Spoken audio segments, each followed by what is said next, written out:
Hello everyone, আসসালামু আলাইকুম। আজ আমি তিসি ভর্তা করব, সেজন্য এখানে আমি কিছু তিসি নিয়েছি। আর আমাদের এলাকায় মশনা বলে, এক এক এলাকায় এক এক নাম থাকতেই পারে, ওটাতে কোনো সমস্যা না। আর আমি কিভাবে ভর্তা বানাই ওইটাই আমি এখন আপনাদের দেখাবো। চুলা একটা প্যান বসিয়ে দিলাম আর চুলা অন করে দিলাম। তিসিগুলো প্যানের ভিতর দিয়ে দিলাম, নাড়াচাড়া দিয়ে দিলাম। আমার ভিডিও যদি আপনাদের ভালো লেগে থাকে অবশ্যই প্রোফাইলটি ফলো করে দিবেন আর লাইক কমেন্ট শেয়ার করে পাশে থাকবেন। নতুন ভিডিও দিলে অবশ্যই আপনাদের সামনে চলে যাবে। চুলার আঁচ কমিয়ে তারপরে ভাজতে হবে, না হলে ফুটে ফুটে সব পড়ে যাবে। ভাজা হয়ে গেছে, তাই আমি নামিয়ে নিলাম।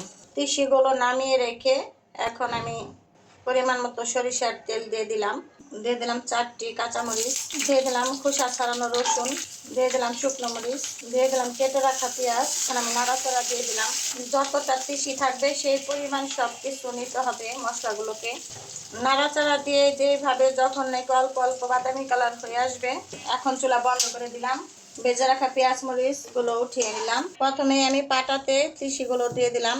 প্রথমেই ভেজে রাখা তিসিগুলো পাটাতে দিয়ে বেটে নিলাম। তিসিগুলো বাটা হয়ে গেছে, তাই আমি এক সাইডে রেখে দিলাম। এখন ভেজে রাখা পেঁয়াজ মরিচ পাটাতে দিয়ে দিলাম। এখন দিয়ে দিলাম স্বাদ মতন লবণ আর শুকনো মরিচ প্রথমে বেটে নেব। পেঁয়াজ মরিচগুলো বাটা হয়ে গেছে, তিসি বাটার সাথে বেটে নিলাম।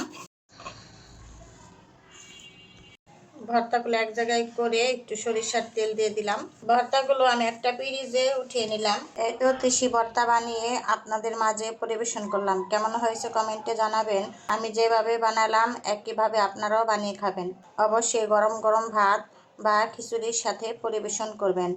ভিডিওটি ভালো লাগলে লাইক কমেন্ট শেয়ার করবেন, অন্যজনকে দেখার সুযোগ করে দিবেন। সবাই ভালো থাকবেন, সুস্থ থাকবেন। আল্লাহ হাফেজ।